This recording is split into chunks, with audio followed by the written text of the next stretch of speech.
12 kuanzia mstari wa ule wa 14 mpaka mstari ule wa 20. Nitasoma kwa msaada wa Bwana. Hata saa ilipofika, aliketi chakulani, yeye na wale mitume pamoja naye. Akamwambia, nimetamani sana kula Pasaka hii pamoja nami, basi kabla ya kuteswa kwangu. 16. Kwa maana nawaambieni, sili tena hata mtapotimizwa ufalme wa Mungu. Mpokee kikombe kwa kumshukuru. Na akapokea kikombe na kushukuru, akasema, twaeni hiki mgawane ninyi kwa ninyi. 18. Maana nawaambieni ya kwamba tangu sasa sinywi mazao ya mzabibu hata ufalme wa Mungu utapokuja. Bwana pesifa. Akatoa mkate, akashukuru, akamega, akawapa akisema, huu ndio mwili wangu unaotolewa kwa ajili yenu, fanyeni hivi kwa utambulisho wangu.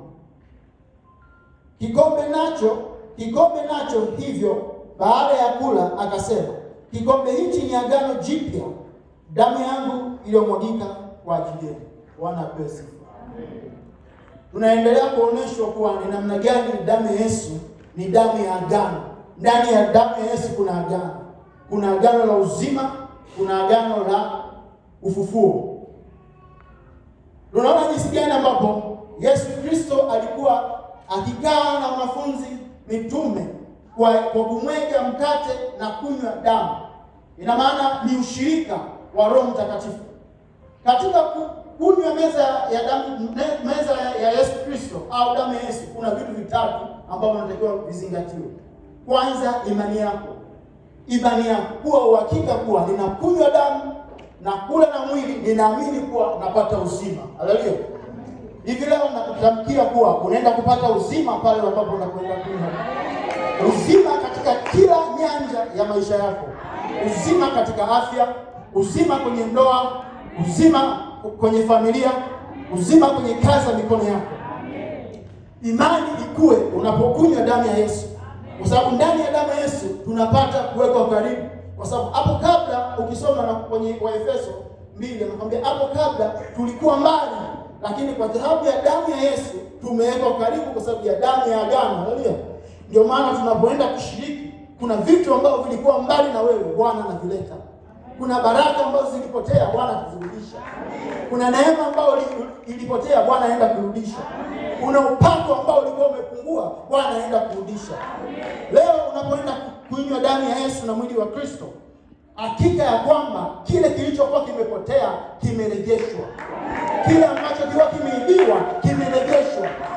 Kile ambacho kilikuwa kimezuiwa na kufunikwa kimerejeshwa. Ikiwa ni afya ilikuwa imeghafilika, Mungu anairejesha. Ikiwa ni miaka iliibiwa, Bwana anaenda kurejesha. Ikiwa ni neema iliibiwa, Bwana anaenda kurejesha. Ikiwa ni sauti katika uimbaji iliibiwa, Bwana anaenda kurejesha. Ikiwa ni sauti ya kuhubiri iliibiwa, Bwana anaenda kurejesha. Mwili wa Kristo na damu ya Kristo ikawa agano kwako. Ikawa ni agano jipya ya kufunguliwa. Ikawa ni agano jipya ya kuinuliwa. Ikawa ni agano jipya ya kuwekwa huru. Ikawa ni agano jipya ya kupata kile ambacho kilipotea. Kile kilichofichwa kikafunuliwa kwa agano jipya. Hii damu utapokula na kushiriki mwili wake, ikawa ni kumbusho wa kila siku.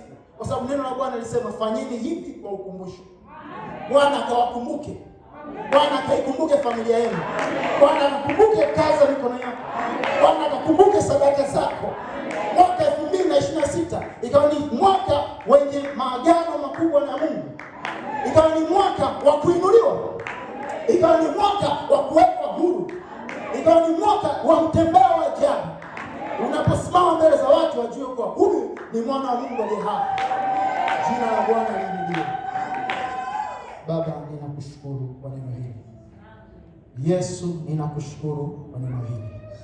Mfalme wa mfalme, ninakushukuru kwa neno hili. Asante Jehova Mungu, wewe ni Mungu mkuu. Asante kwa damu yako takatifu na mwili wako wa Kristo. Ukapate kuwahudumia watu wote watapoenda kunywa na kula mwili wako Baba, ukapate kuonekana. ukawaponye, kama ni shida ukazitoe, kama ni mapepo ukayaondoe, kama kuna majini ukayaondoe, kama kuna nguvu za giza majumbani kwao ukaviondoe. Tunapoenda kushiriki mwili wa Kristo, tunashiriki na wewe Baba.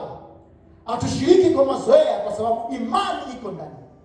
Roho Mtakatifu yuko ndani yetu kupitia damu. Gano la agano la Yesu Kristo liko ndani yetu. Rapakasakata raboseke. Nguvu za Mungu zikaonekana. Yes. Mtumishi wako anapoenda kufanya tukio hili, mabadiliko katika maisha yetu yakatokea.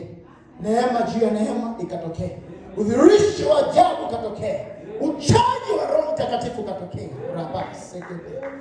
Rabakete. Ribosakata. Ribosakata. Rabaseke. Ribababosakata. Rabas. Rubababosikititite. Ribababosaka. Rubababosikitititi. Ribosaka. Rubabababosakata.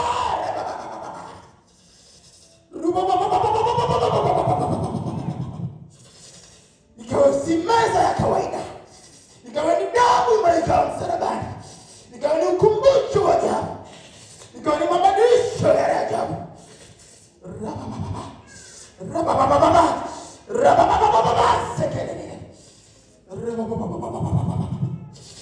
Ukawahudumia watu wako. Hii nguvu ikatane, ikawe nani daima. Amen.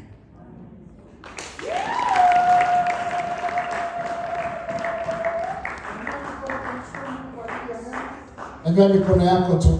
Mshukuru Mungu. Mshukuru Mungu.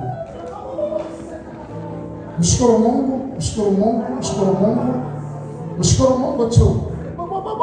Mshukuru Mungu.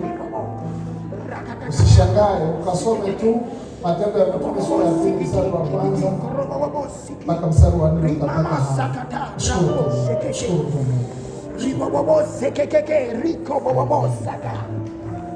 Pe Bwana makofi.